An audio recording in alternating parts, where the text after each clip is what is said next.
우리 성도 여러분, 한 주간 잘 보내셨습니까? 눈, 비, 또 이렇게 또 폭설까지 와서 많이 힘드셨을 겁니다. 피해는 없으셨는지 모르겠습니다. 이 모든 것 다 이 시간 하나님 앞에 내려놓고 또 감사하고 또 영광 돌리는 그런 믿음으로 하나님 앞에 예배를 드리도록 하겠습니다. 우리 다 같이 함께 묵상기도 드리겠습니다.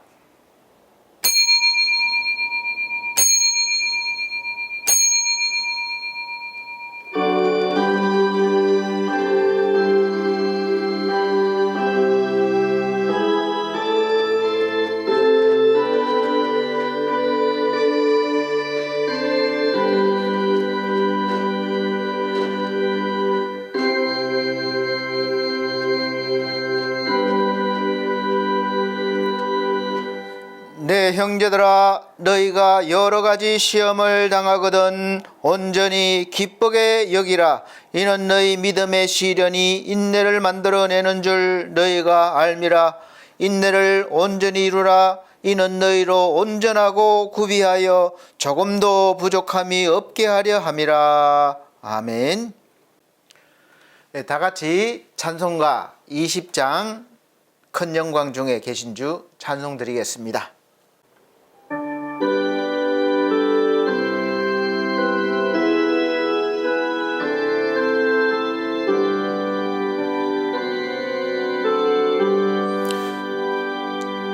큰 영광 중에 계신 주 나 찬송합니다. 영원히 계신 주의 이름 나 찬송합니다. 한없이 크신 능력을 나 찬송합니다. 참되고 매번 근영 나 찬송합니다. 온 천지 창조하시던 그 말씀 힘있어 영원히 변치 않는 줄 나 믿사옵니다.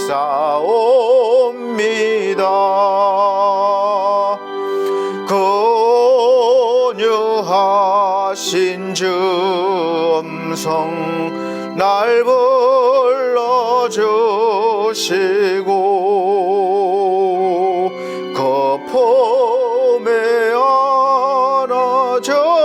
안아주시네 나 찬송합니다.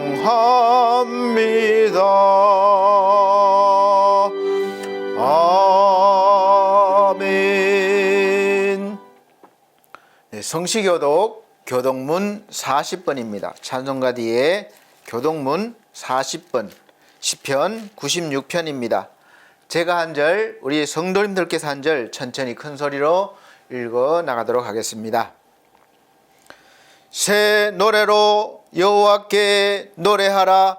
온 땅이여 여호와께 노래할지어다. 여호와께 노래하여 그의 이름을 송축하며 그의 구원을 날마다 전파할지어다. 그의 영광을 백성들 가운데에 그의 기이한 행적을 만민 가운데에 선포할지어다. 만국의 모든 신들은 우상들이지만 여호와께서는 하늘을 지으셨음이로다. 존귀와 위엄이 그의 앞에 있으며 능력과 아름다움이 그의 성소에 있도다. 아름답고 거룩한 것으로 여호와께 예배할지어다. 온 땅이여 그 앞에서 떨지어다. 하늘은 기뻐하고 땅은 즐거워하며 바다와 거기에 충만한 것이 외치고 밭과 그 가운데에 있는 모든 것은 즐거워할지로다. 그때 숲의 모든 나무들이 여호와 앞에서 즐거이 노래하리니 그가 임하시되 땅을 심판하러 임하실 것임이라. 다 같이 그가 의로 세계를 심판하시며 그의 진실함으로 백성을 심판하시리로다. 아멘.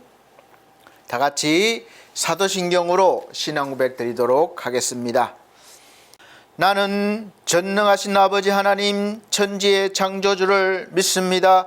나는 그의 유일하신 아들 우리 주 예수 그리스도를 믿습니다.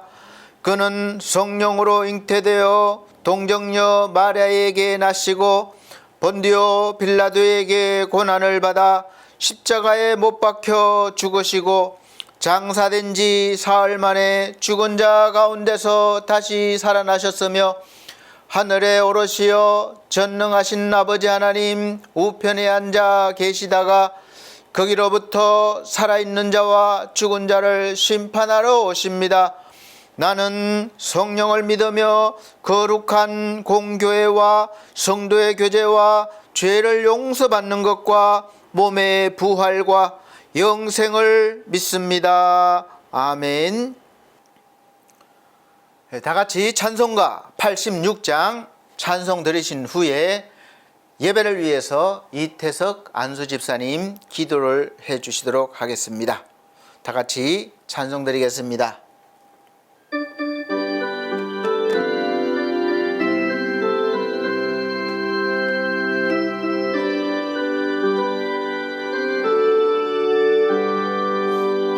내가 늘 의지하는 예수 나의 상처 입은 심령을 불쌍하게 여기사 위로하여 주시니 미쁘신 나의 좋은 친구 내가 의지하는 예수 나의 사모하는 친구 나의 기도 들으사 응답하여 주시네 미쁘신 나의 좋은 친구 주의 손 의지하고 살 때 나를 해할 자가 없도다 주님 나의 마음을 크게 위로하시니 미쁘신 나의 좋은 친구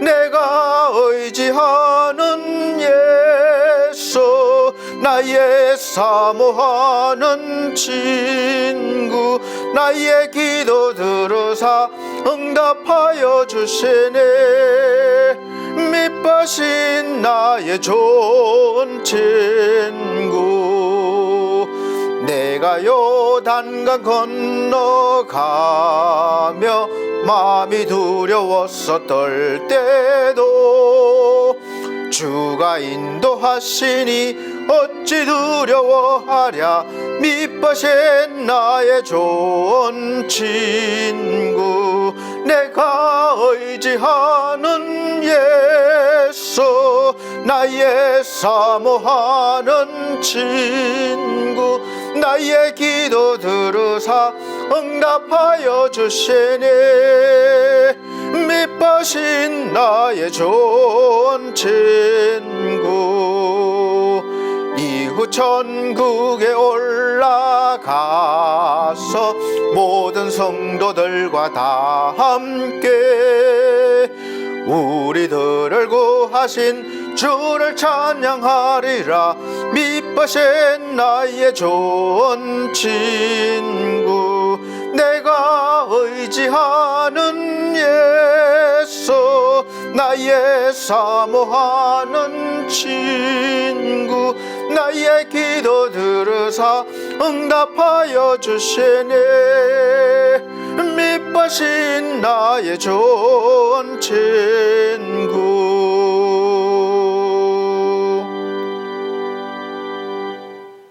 아멘. 예배를 위해서 이태석 안수집사님 기도해 주시도록 하겠습니다. 영광과 찬송을 받으시기에 합당하신 사랑의 하나님 아버지, 이 땅에 생명과 은혜를 베푸시고 올 한 해도 저희의 걸음걸음을 지켜주신 크신 사랑에 감사와 찬양을 올려드립니다. 아멘. 벌써 한 해를 마무리하는 12월을 맞이하였습니다. 지나온 시간들을 되돌아보니 저희의 부족함과 연약함에도 불구하고 언제나 신실하게 인도하신 주님의 손길을 깨닫습니다. 우리가 걸어온 모든 순간 가운데 주님께서 항상 동행해 주셨음을 믿습니다.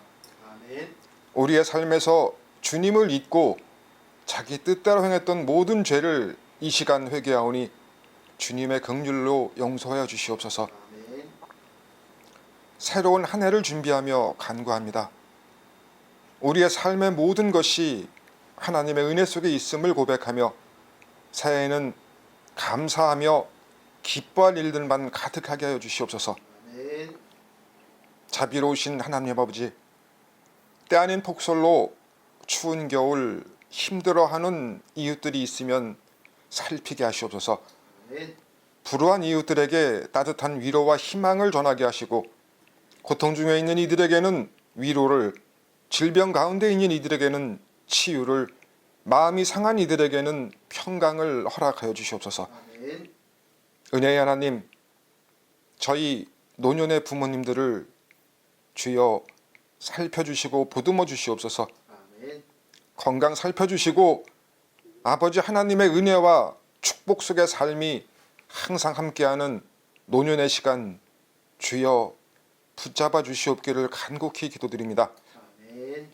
주님, 우리 반석교회와 권두영 목사님을 위해 기도드립니다. 말씀을 맡아 섬기시는 목사님께는 늘 영적 지혜와 건강을 더해 주시고 맡겨진 사명을 온전히 감당할 수 있도록 힘과 능력을 허락해 주시옵소서. 교회의 모든 성도가 서로를 사랑하고 하나 되어 주님의 나라를 이루는 공동체가 되게 하시옵고 우리가 세상의 빛과 소금의 역할을 다하여 주님의 이름이 높임받는 삶을 살게 하시옵소서. 처음 시간이 오니 마치는 시간까지 아버지 하나님 홀로 영광 받으시옵고 저희가 매 순간 주님께 더 가까이 나아가게 하시옵소서. 우리의 모든 걸음을 인도하시는 예수 그리스도의 이름으로 간절히 기도드립니다.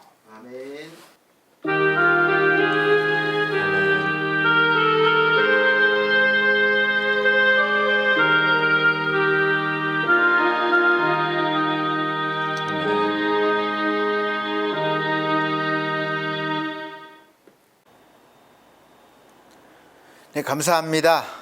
오늘 우리 하나님께서 주신 하늘의 양식, 생명의 양식은 신약 성경입니다. 마태복음 6장 25절로부터 34절 말씀입니다.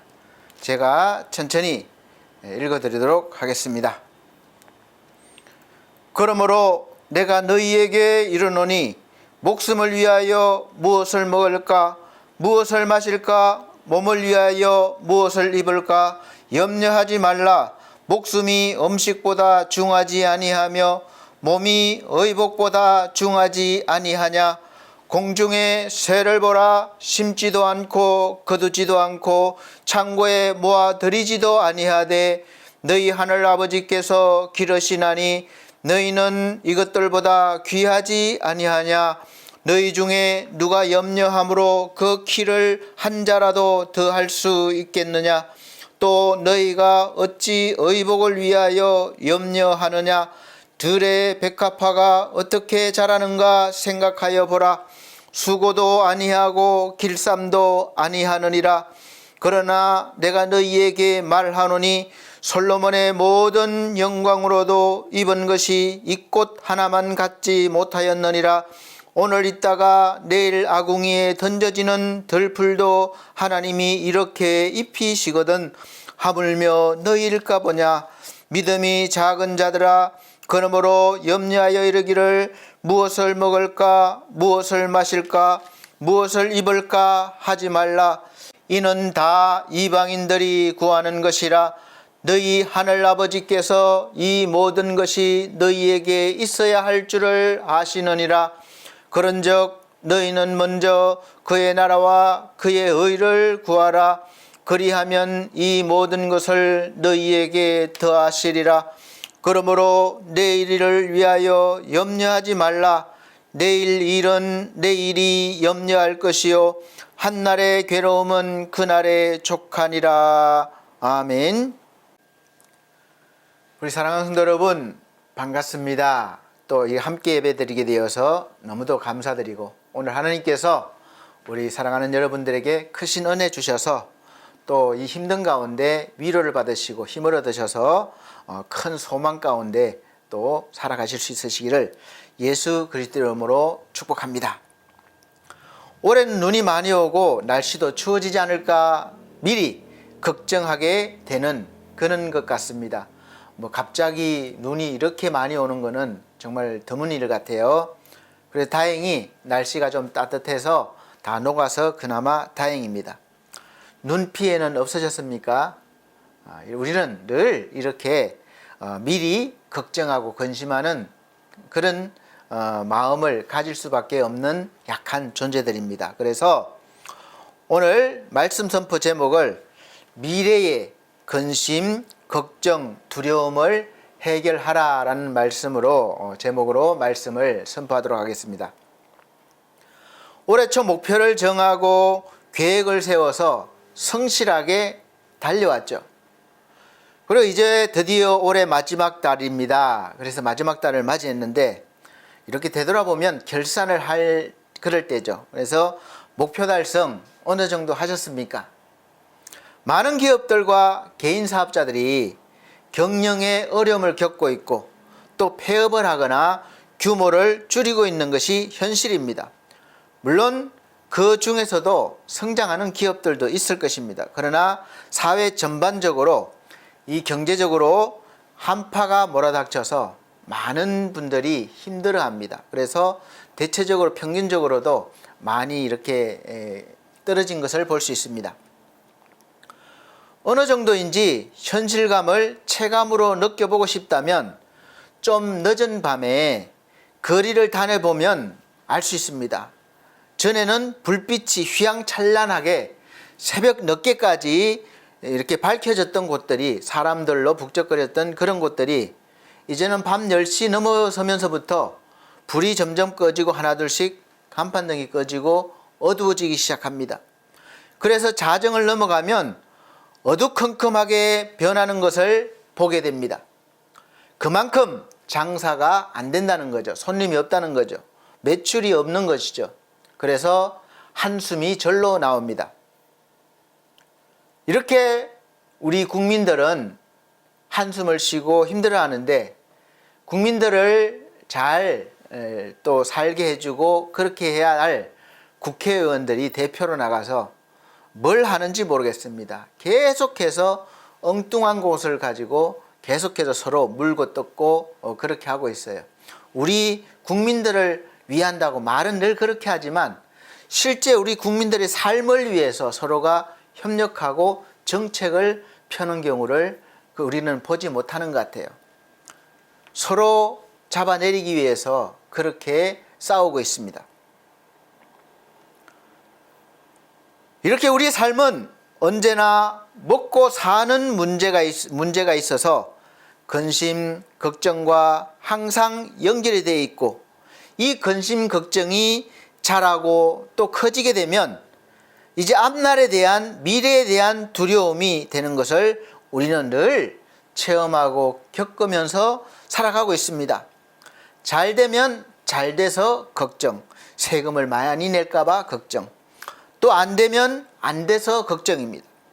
이래도 걱정, 저래도 걱정. 우산 장수하고 소금 장수를 둔 아들 둔 부모가 햇볕이 나도 걱정, 비가 와도 걱정, 그런 이야기가 있잖아요.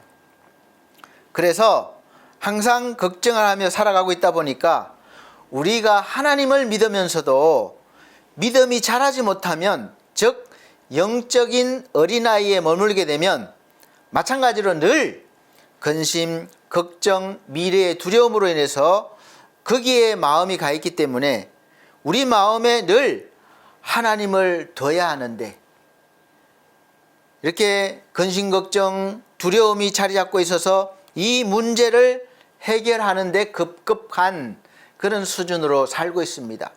하나님께 구하는 것도 하나님 오늘 분명히 말씀에 먼저 그의 나라와 그의 의를 구하라 그랬는데 늘 내가 먹고 사는 문제를 위해서 구하고 그렇게 살아가고 있습니다. 우리 사랑하는 성도 여러분, 사는 게 힘드시죠? 우리 하나님을 믿는 사람과 믿지 않는 사람의 차이가 무엇일까요? 먹고 사는 문제일까요? 하나님 믿으면 먹고 사는 문제가 해결되고 잘 되는 걸까요? 아니면 건강하고 건강하지 못한 차이일까요? 하나님 믿으면 건강하고 병이 낫고 성경에도 그런 내용이 많잖아요. 아니면 더 예수 믿으면 도덕적이고 윤리적으로 수준 높은 인격과 성품을 가지는 걸까요? 이것이 다른 걸까요?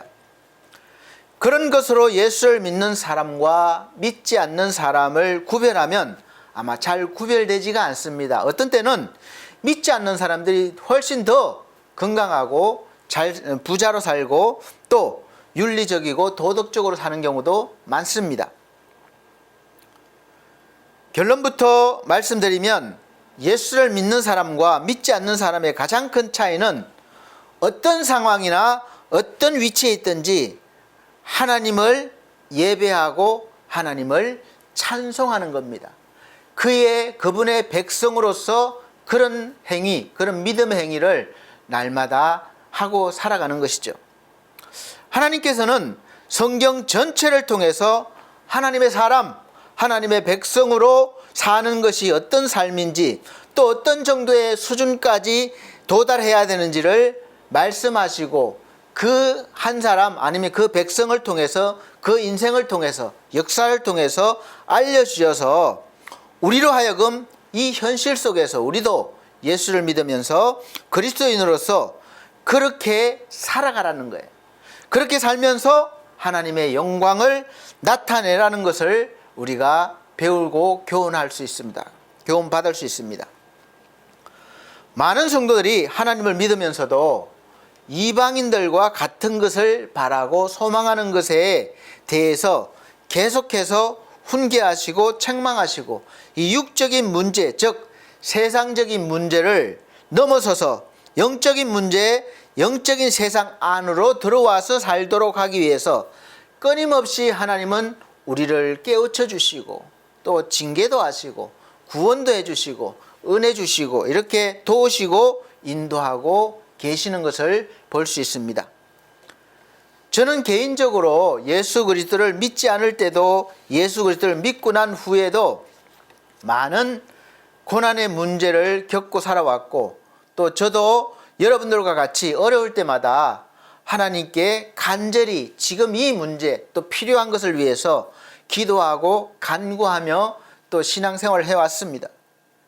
예수 그리스도를 믿은 지 이제 40년 정도가 되어 가다 보니까 이제야 예수 믿는 것이 어떤 것인지 조금씩 정립이 되어가는 것 같습니다. 사람들은 오늘 본문 말씀과 같이 크게 보면 늘 먹고 사는 문제 때문에 걱정하고 근심하는 것이 10가지 중에 한 8이나 9가지는 되지 않을까 생각됩니다.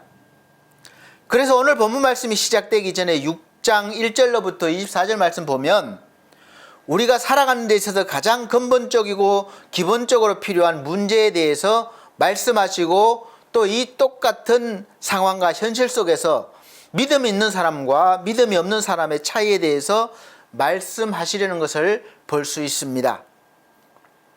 그래서 들에 피는 백합화도 비유로 말씀하시고 또 하나님의 섭리하심을 비춰주는 겁니다.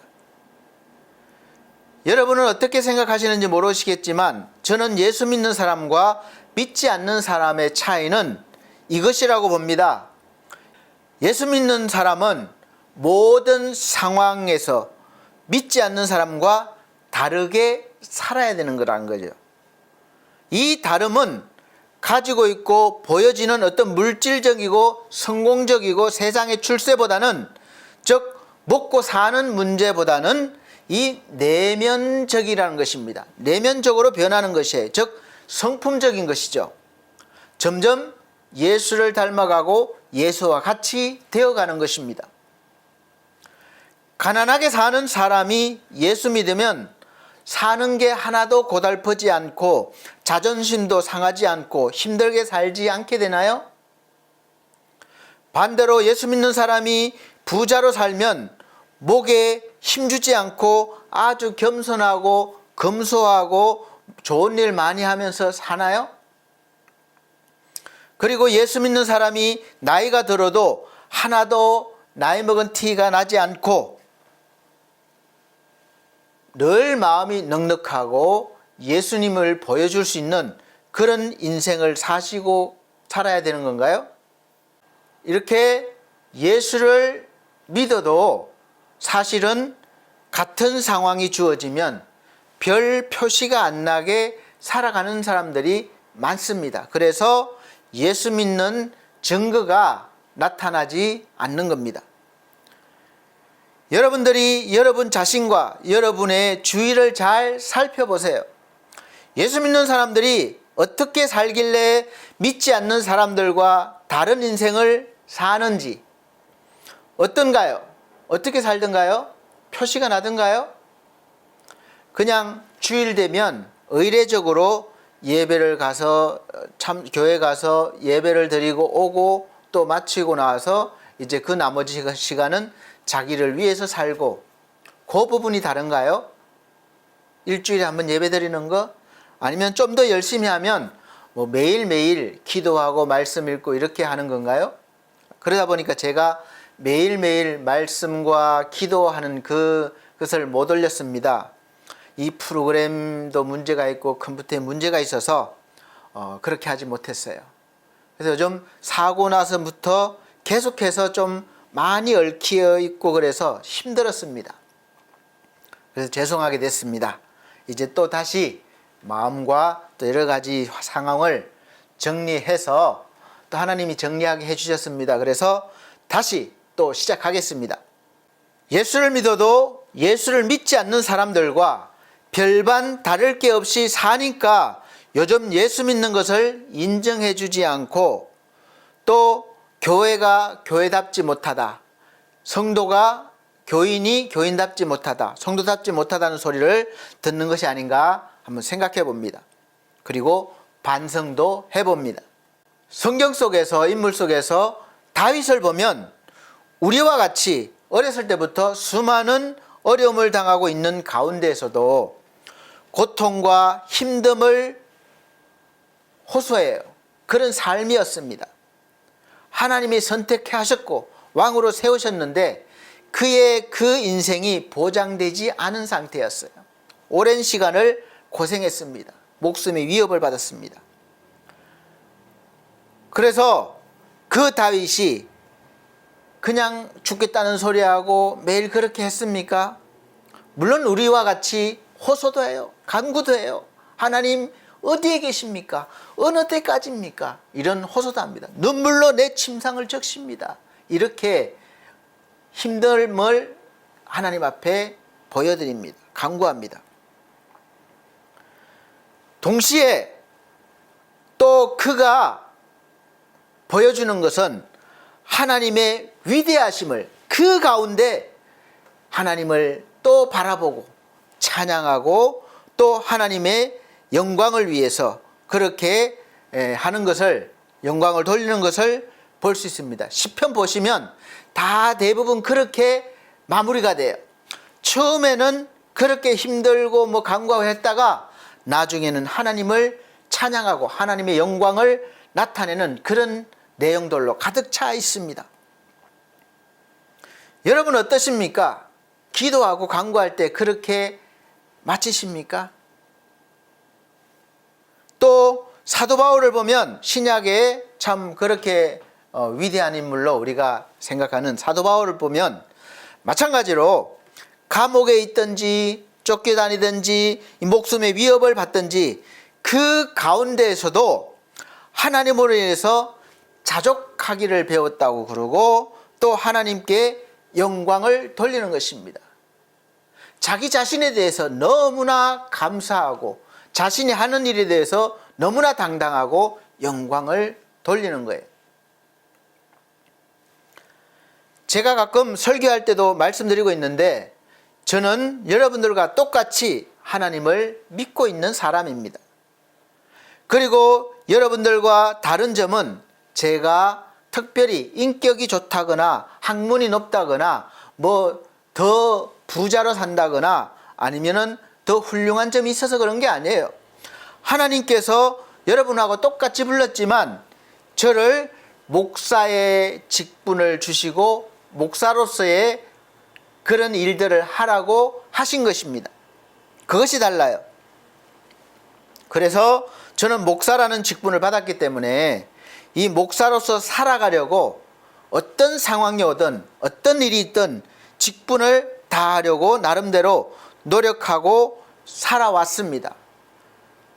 그렇게 노력하고 나이가 들수록 들어도 또 목사다운 삶을 살아가고 싶은 그런 소망이 있습니다.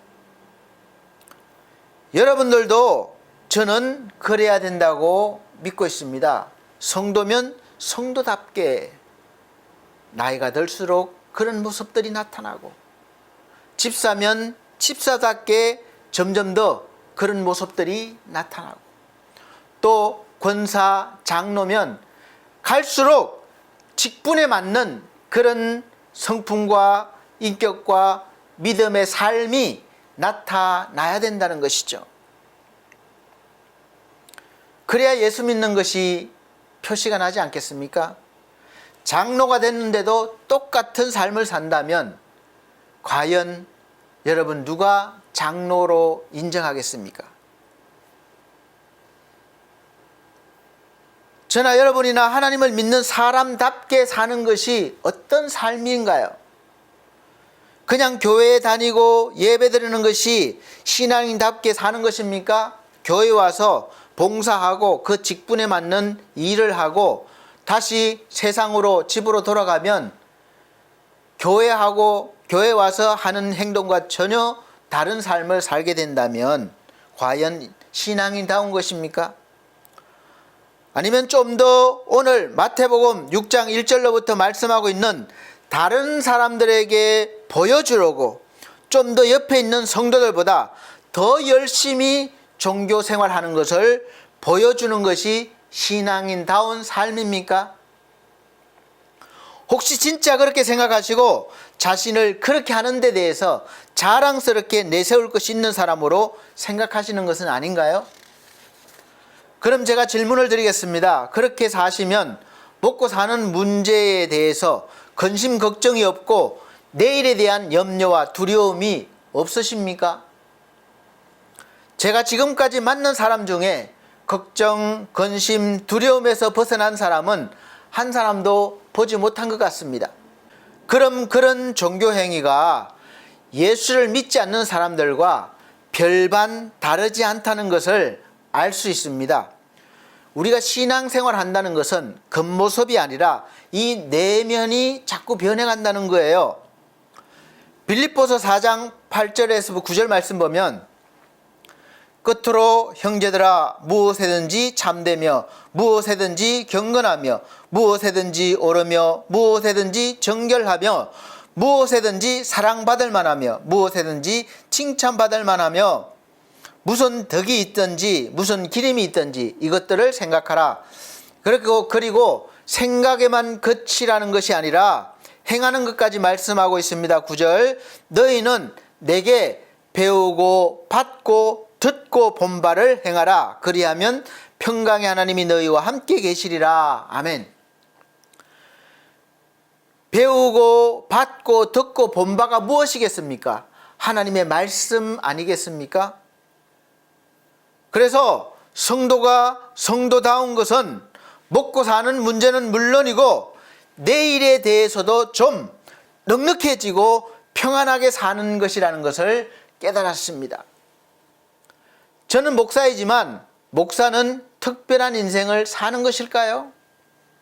그렇지 않습니다. 여러분들과 별반 다를 바 없는 그런 삶이고 인생을 살고 있습니다. 목사 역시 굶으면 배고프고 돈 없으면 슬프고 자존심 상하고 또 기가 죽습니다. 어려운 일 당하면 마음이 심히 괴롭고 내일에 대한 걱정, 근심과 두려움으로 잠을 이루지 못할 때도 있습니다. 그런데 여러분 앞에 그런 것을 보여줄 수 없기 때문에 숨기고 있는 것이죠. 그런데 다른 것을 저는 찾아냈습니다. 예전과 지금은 확실하게 달라진 것이 있는데 아마도 신앙의 경험인 것 같습니다. 즉 신앙의 연륜이라고 말씀드릴 수가 있죠. 그래서 우리가 인생을 오래 산 분들을 무시하면 안 된다는 것이 믿음에도 마찬가지예요. 이론만 잘 배운다고 세상에 나가서 잘하는 게 아니에요. 수많은 어려움과 문제를 부딪히면서 해결한 분들과 이 대결이 안 됩니다. 물론 좀 빨리 습득할 수는 있겠죠. 믿음에도 좀 경험이 많아야 되고 연륜이 쌓여야 믿음이 다져지고 더 풍성하게 되는 것입니다. 지금도 여전히 먹고 사는 문제와 걱정, 근심으로 내일에 대한 두려움이 있지만 그것이 오래 가지 않습니다. 물론 반복돼요. 평안했다, 불안했다, 소망이 있다가 또 어두워졌다가. 그런데 전에보다는 이제 하나님이 주시는 평안을, 소망을 빨리 찾을 수 있고 좀 더 빨리 평안이 이루어진다는 것입니다. 그리고 이런 마음이 오랫동안 또 유지가 돼요. 그래서 자신 있게 말씀드릴 수 있는 것은 우리가 저나 여러분이나 때로는 넘어지고 실수하고 실패하는 것 같아도 하나님께서 우리를 위해서 예비해 놓으신 그 완전한 자리에 이르기까지 우리의 믿음은 계속 성장하고 있는 거예요. 내가 실패했다고 떨어지고 멀어지는 것이 아닙니다. 실패한 가운데 또 배우는 것이 있고 또 성장하는 것이 있습니다. 그래서 또 한 걸음 더 나가는 거예요. 그래서 결국은 하나님은 우리를 하나님이 그 주시려는 복의 자리까지 세우실 것을 믿으시길 바랍니다. 그것이 우리가 가지는 소망이에요. 물론 힘들죠. 어렵죠. 고통스럽죠. 죽고 싶은 마음도 들죠. 그러나 여러분 그것을 이겨낼 수 있습니다. 하나님이 이겨낼 수 있도록 도우십니다. 그래서 하나님만 떠나지 않으면, 하나님을 붙잡으면 어떻게 하시든지 하나님께서 나의 인생을, 여러분의 인생을 완성시켜 놓으신다는 것을 확신하시길 바랍니다.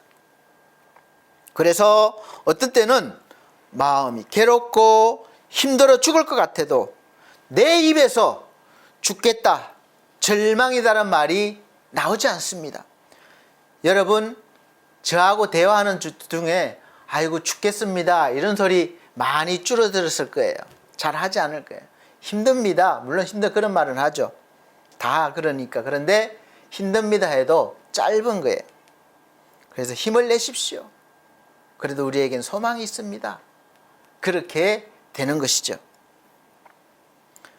저도 가끔 힘들다는 소리가 나오긴 하지만 오래 가지 않습니다.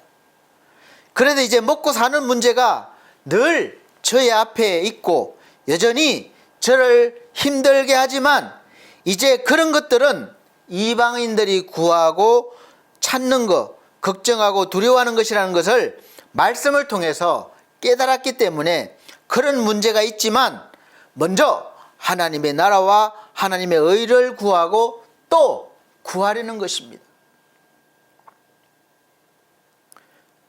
그럼에도 불구하고 현실은 늘 그런 문제가 반복되어 오고 있습니다. 사라지는 게 아니에요.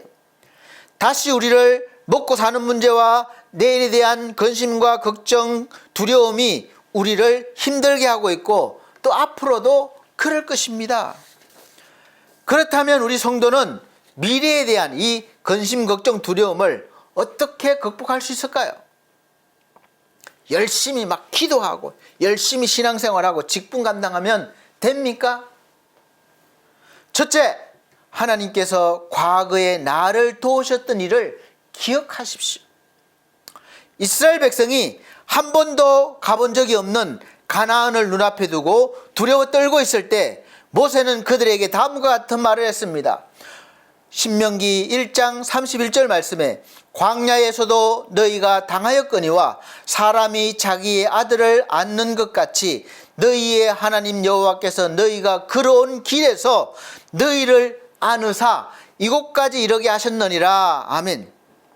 여러분, 광야를 이렇게 걸어오는 길이 솔직히 그렇게 평안하고 기뻤겠습니까? 힘들었어요.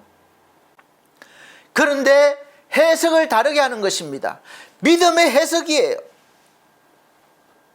똑같은 길이었지만 너희 하나님 여호와가 너희가 걸어온 길에서 너희를 안으사 하나님의 품속에서 있는 것 같은 그런 믿음으로 왔다는 겁니다. 하나님이 나를 안고 왔다는 거예요. 오셨다는 거예요. 하나님은 광야에서 홍해를 건너게 하셨고 밤에는 불기둥으로 낮에는 구름기둥으로 보호하시고 하나님이 계심을 보여주셨고 가는 길을 지시하셨습니다. 인도하셨습니다. 이처럼 우리의 삶에도 하나님의 돌보심이 있습니다. 그리고 내일도 하나님께서 함께 해 주실 것을 믿으시길 바랍니다. 우리 역시 오늘 이 시간 하나님의 품 안에 있는 것이고 하나님이 나를 안고 가시는 중이시라는 것을 믿으시길 바랍니다. 그렇게 믿음의 눈으로, 믿음의 마음으로, 생각으로 그렇게 해석을 하시기 바랍니다. 그렇게 되면 저들이 우리를 보기에 메뚜기 같습니다, 이런 고백이 아니라 저들은 우리의 밥입니다, 이런 자신 있는 선포를 하게 되는 것입니다. 이처럼 우리가 환경적으로 여러 가지 일로 새로운 일을 만나거나 어려운 일을 만나고 또 어려운 일이 닥쳐왔을 때 오늘 여기까지 인도하시고 도우신 하나님을 기억하셔야 합니다. 저도 매달 그냥 결제하고 또 이렇게 하는데 막 시달리고 스트레스로 어떻게 또 이번 달을 어떻게 막지, 그런 시간들, 세월들을 계속해서 살아왔습니다. 여유 있게 뭐 그냥 넣으면 되지 이런 적이 없어요.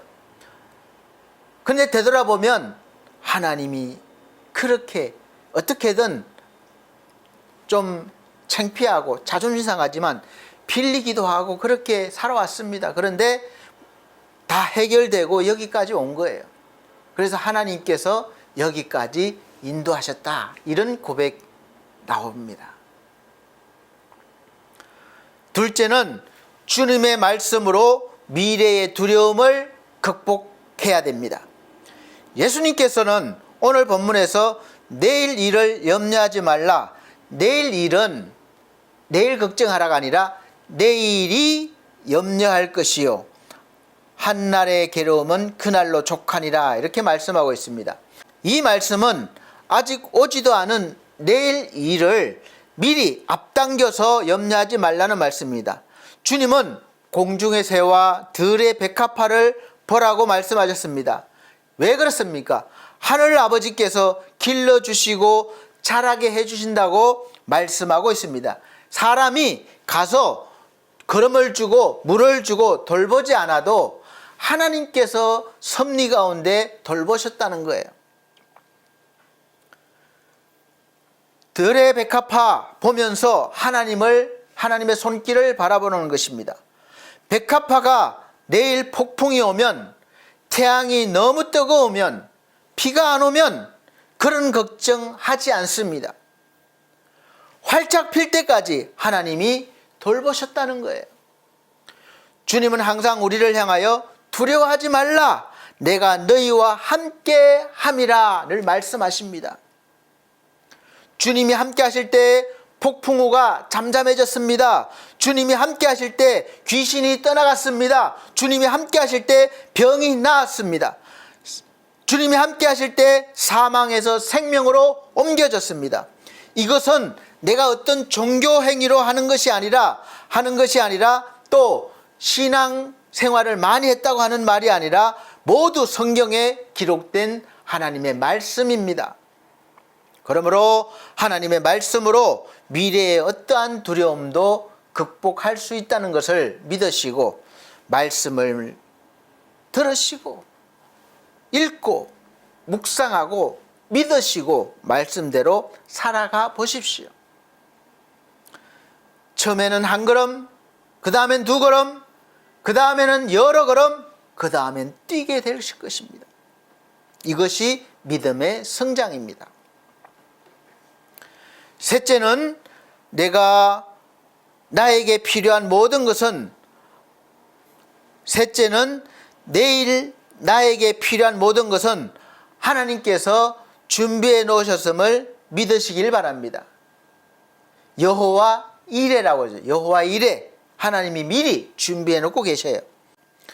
아브라함에게 닥친 가장 고통스럽고 어려운 시험은 100세에 난 하나밖에 없는 아들 이삭을 제물로 하나님께 바치는 일이었을 것입니다.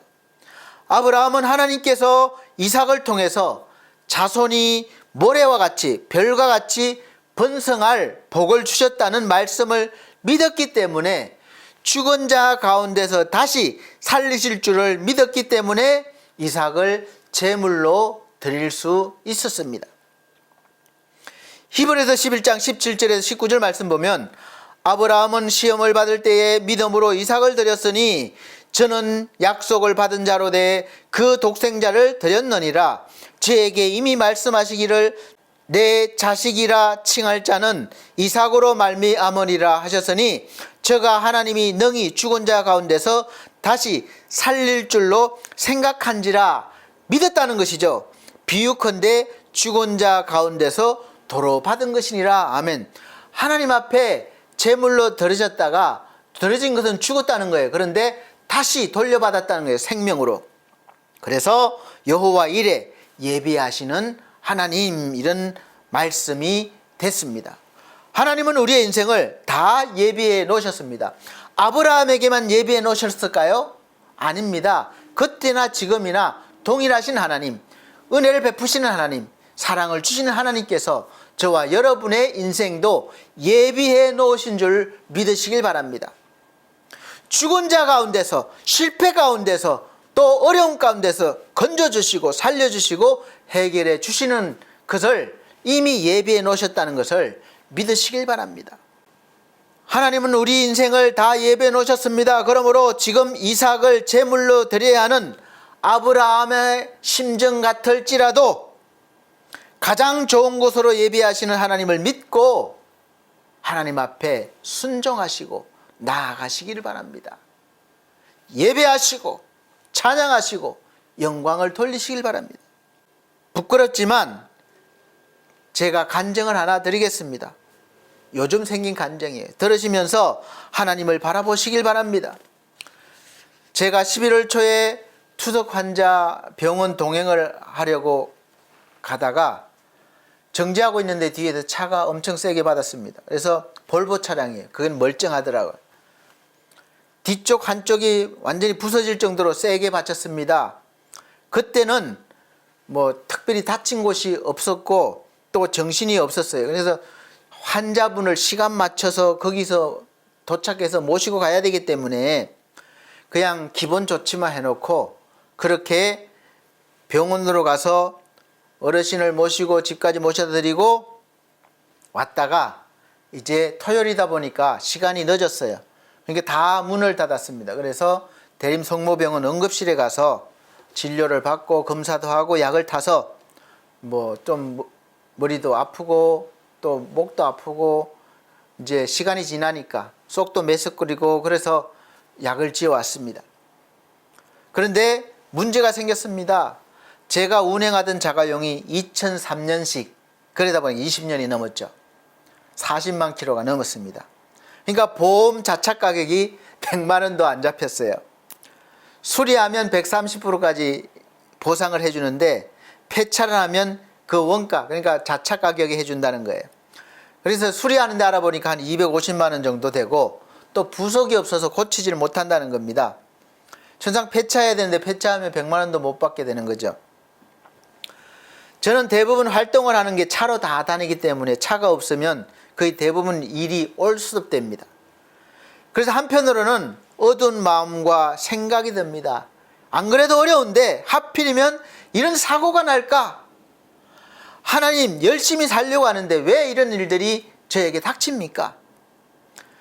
그래도 제가 할 일을 해야 되기 때문에 또 촬영을 하고, 미리 촬영을 하잖아. 예배 촬영을 하고 힘들게 또 하고, 광명에 있는 중고차를 빨리 알아보려고 갔는데 제대로 되지 않아서 시간만 낭비하고 이제 사무실에 늦게 와서 촬영한 거 편집하려고 하는데 또 이 프로그램도 컴퓨터도 한 7, 8년 됐어요. 그러니까 잘 안 되는 거예요. 그래서 우리 디온 김성곤 대표님이 늘 봐주고 있는데 어떻게 해결해 주셔서 밤늦게 편집을 해서 아마 저번 주간은 토요일 날 보내지 못하고 너무 늦어서 죄송스러워서 다음 날 아침에 보내드렸습니다. 그래서 늦은 거예요. 그래서 사실 몸고생, 마음고생을 심하게 했고 하던 중이었습니다. 이것을 어떻게 해결해야 되나? 차를 살 여유가 전혀 없고 고치지도 못하고 어떻게 해야 되나? 앞이 캄캄하죠. 아이, 목사님이 왜 그래요? 목사님인데 그러실 수도 있겠지만 저도 그렇게 약한 사람입니다. 그런데 생각지도 못했는데 하나님께서 사람의 마음을 감동시켜 주셔서 한 가지씩 해결해 주시기 시작하셨습니다. 제가 여기서 자세히 누가 어떻게 했다고 칭찬하면 성경에 보니까 이미 세상에서 상을 다 받았으니까 하늘에는 상급이 없다 이렇게 말씀하셔서 제가 누구라고 말씀을 드리지 못하고 하여간 하나님께서 마음을 움직이셔서 차도 좋은 차로 또 해결해 주시고 또 이 반주기도 항상 문제가 많아서 오래되다 보니까 제가 광고를 드렸잖아요. 근데 이것도 또 새로 사라고 하고 또 이렇게 또 헌금도 이렇게 해주셔서 하여간 거의 대부분 해결됐습니다.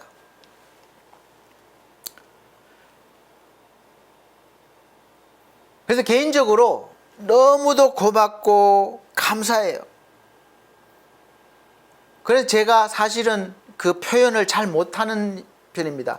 아유, 너무 고맙습니다. 감사합니다. 이런 표현을 보는 데서는 잘 못하는데 마음은 너무 그렇게 되고 있습니다. 그러니까 그렇다 생각하시고 제가 마음은 그렇습니다. 너무 고맙고 감사합니다. 또 우리 하나님께 너무 감사드리는 거예요. 그래서 하나님이 일을 계속 할 수 있도록 해주신 것입니다. 제가 전전긍긍하고 있으니까 하나님께서 그렇게 해주셨어요. 하나님이 저도 모르는 어떤 부자를 감동시켜서 그렇게 해주신 것이 아닙니다. 할만해서 좀 넉넉해서 그렇게 하는 것이 아니라 누구보다도 제가 잘 알아요.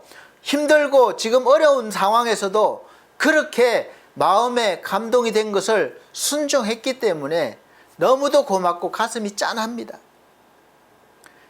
제가 사실 다시 말씀드리지만 감정 표현을 잘 못해서 그런데 마음은 그렇잖아요. 너무나 제가 감동받았고 감사하고 있습니다.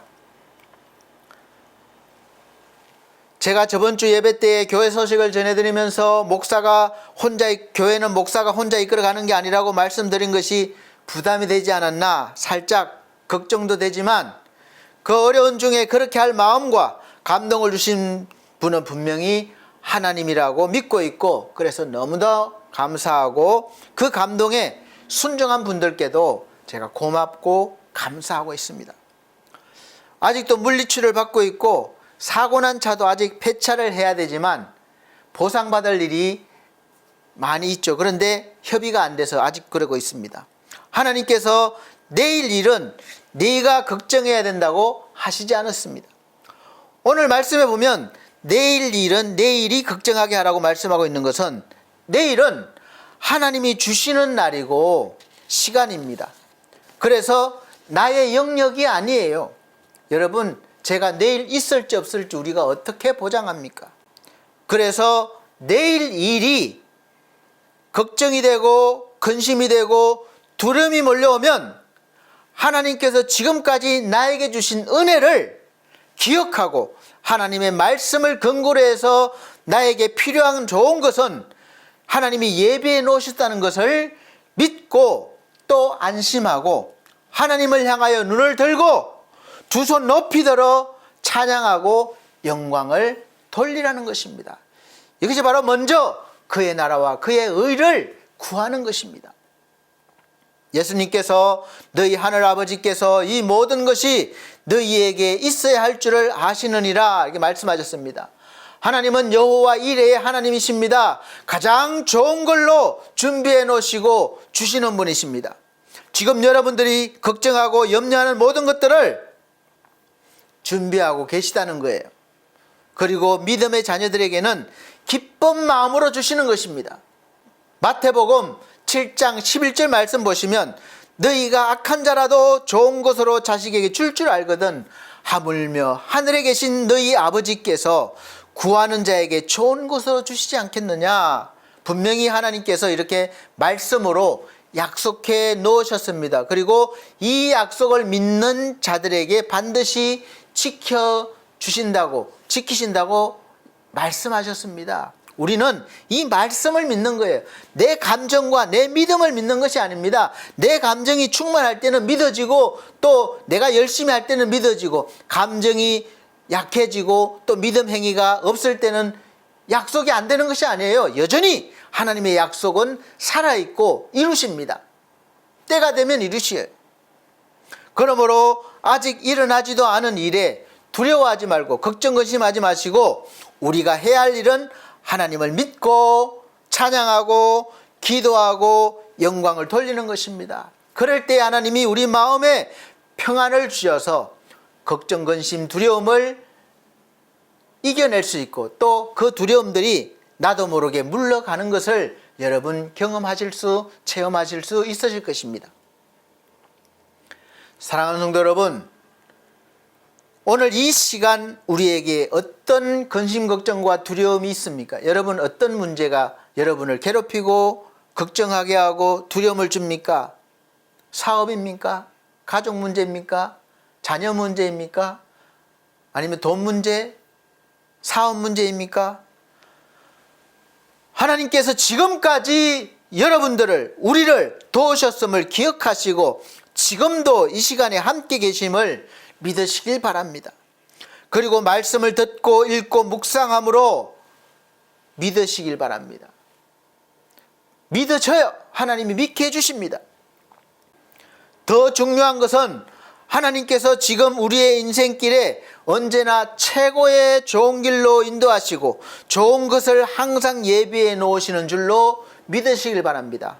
내 입장에서가 아니라 제가 항상 말씀드리지만 하나님의 입장에서 생각하고 하시라는 거예요.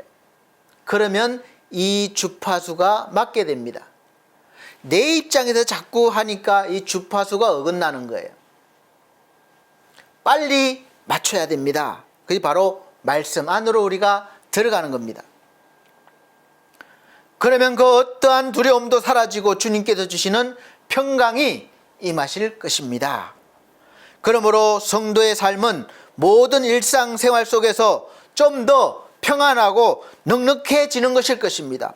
품는 것입니다. 하나님이 우리를 아는같이 우리도 하나님처럼 어려운 사람들을, 힘들어하는 사람들을 안는 것입니다.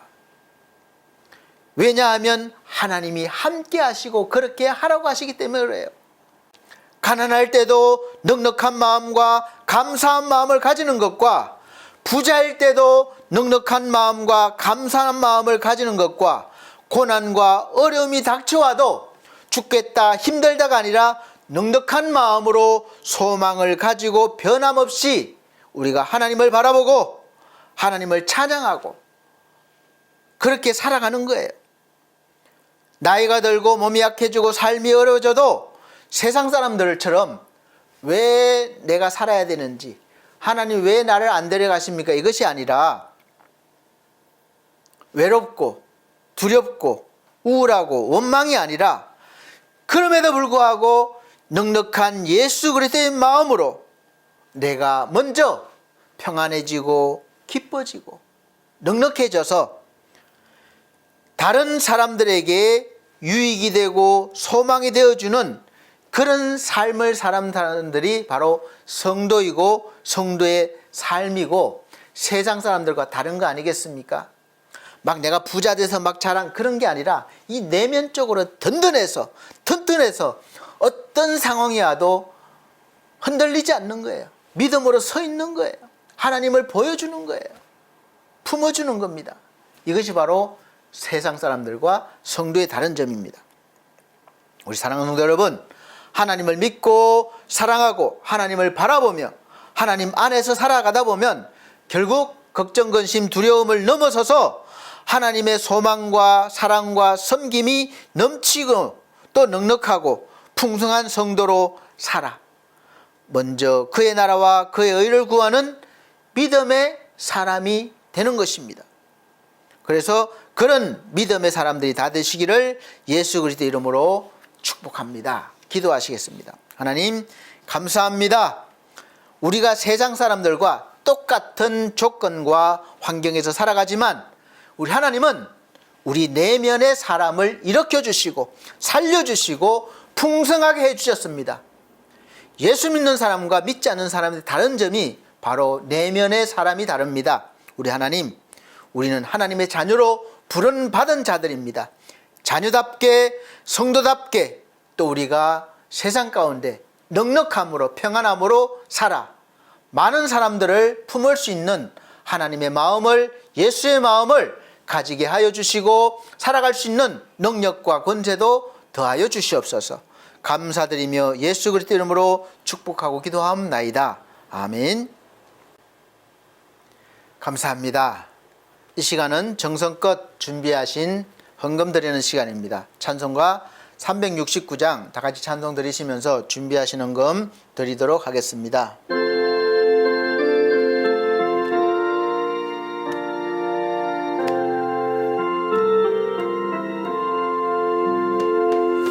죄짐 맡은 우리 구주 어찌 좋은 친군지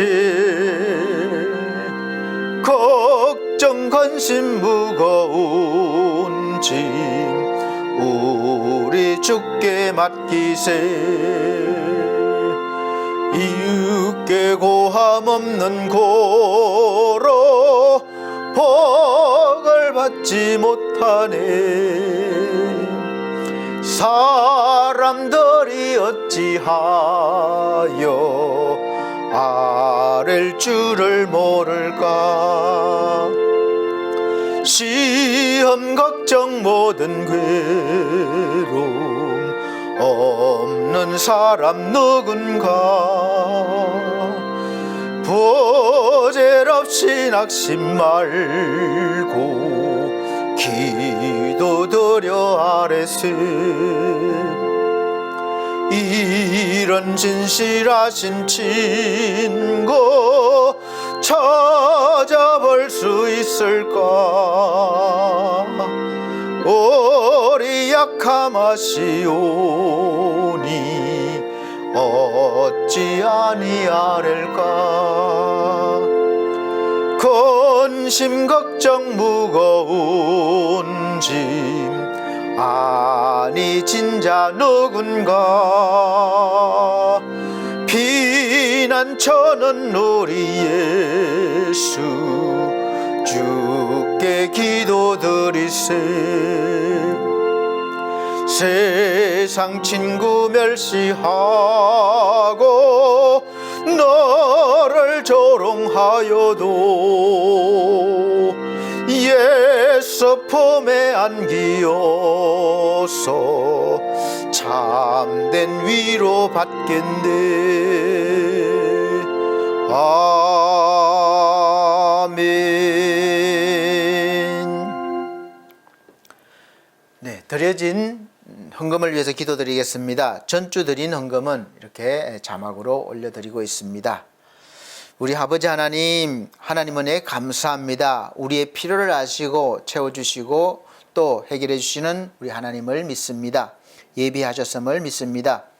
이 시간 하나님 앞에 귀한 예물을 또 헌금을 또 몸과 마음을 아버지 믿음으로 드렸습니다. 우리 하나님 귀한 손길 기억하시고 날마다 하나님의 은혜로 풍성히 살아갈 수 있도록 믿음을 더해 주시고 또 삶 가운데 충만함으로 하나님 주시는 지혜와 능력으로 헤쳐나가며 또 모든 일 가운데 형통한 자가 되어 하나님께 영광 돌리며 목표로 하고 계획하는 모든 일들이 주 안에서 잘 이루어지기를 원합니다.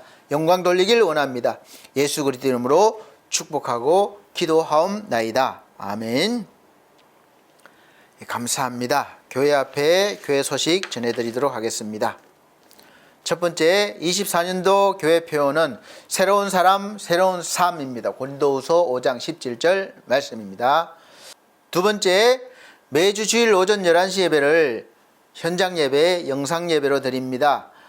그래서 함께 예배 드릴 수가 있습니다. 그래서 될 수 있으면 꼭 참석해 주시고 어쩔 수 없이 못 오시게 되는 경우는 어디에 계시든지 영상으로 예배를 잘 드려 주시길 바랍니다.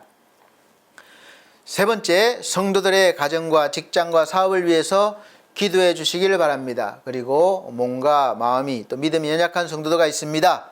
위해서 회복을 위해서 기도해 주시길 바랍니다. 특별히 우리 권만석 성도님 그리고 지상윤 청년과 또 우리 천성 중앙교회 담임 목사님을 위해서 기도해 주시기를 바랍니다.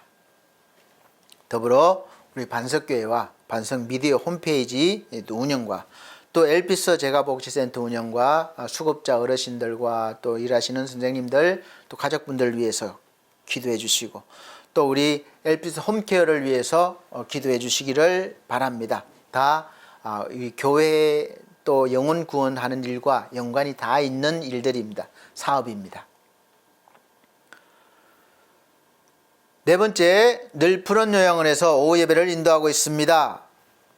예배 인도와 또 예배를 드릴 때에 하나님의 은혜로 그곳에 계신 분들이 구원받고 또 영적으로 충만해져서 하나님께 영광을 돌리는 일들이 역사가 나타나도록 이렇게 기도해 주시고 또 운영과 또 이 원장님 그리고 직원분들을 위해서 기도해 주시길 바랍니다. 다섯 번째, 이 나라와 민족을 위해서 기도해 주십시오. 지금 나라가 제대로 돌아가지 않습니다. 물론 정권을 잡은 쪽도 부족하고 연약하고 또 잘못하고 있는 부분도 많지만 그래도 자기가 가지고 있는 것을 힘껏 다 하려고 하고 있고 그렇습니다. 그래서 우리가 기도하고 또 기도해야 됩니다. 그래서 하나님의 말씀이 먼저 바로 설 수 있도록 기도하고 그러려면 우리 교회가 내가 바로 서야 되겠죠. 여섯 번째, 내일이죠. 12월 2일부터 수요일까지 4일까지 우리 중앙총회 목회자 동계 수련회가 있습니다. 대천 하나 리조트에서 있는데 제가 또 해마다 다녀오고 있습니다. 저 가서 또 은혜도 받고 힘을 얻어서 와서 우리 여러분들에게 또 더 좋은 양식을 드려야 되니까 그렇게 다녀오겠습니다. 기도해 주십시오. 다 같이 폐찬송입니다. 53장 다 같이 찬송 드리고 축도 예배를 마치도록 하겠습니다.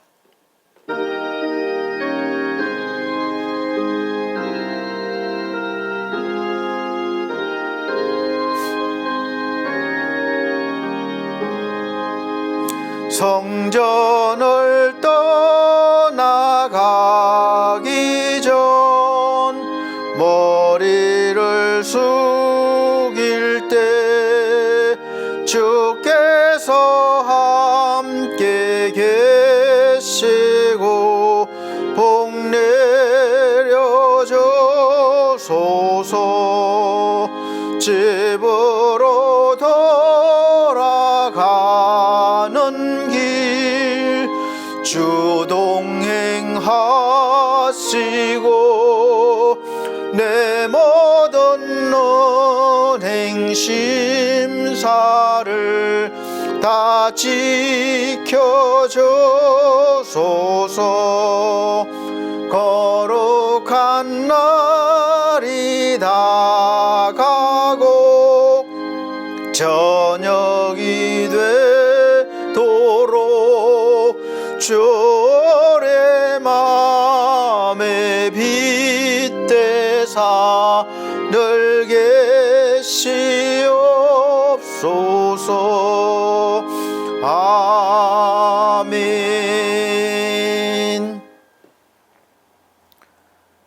사랑이 많으신 우리 아버지께서 아버지를 믿는 모든 자들에게 근심, 걱정, 두려움을 넘어서는 그러한 하나님의 평강을 주셨습니다. 기쁨을 주셨습니다. 예비해 놓으셨습니다.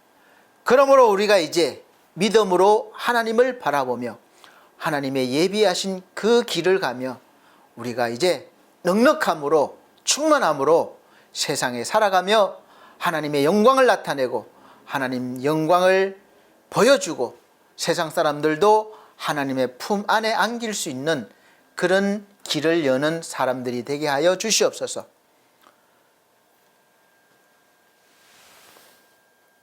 주 예수 그리스도의 은혜와 하나님의 크신 사랑과 성령님의 감화 감동 교통하신 은혜가 중앙총회와 중앙총회 신학과 온석대학원대학교 그리고 서울중앙선교회 또 우리 사랑하는 반석교회 모든 성도들과 이 시간 예배드린 귀한 영혼들에게 함께 계실지어다. 아멘.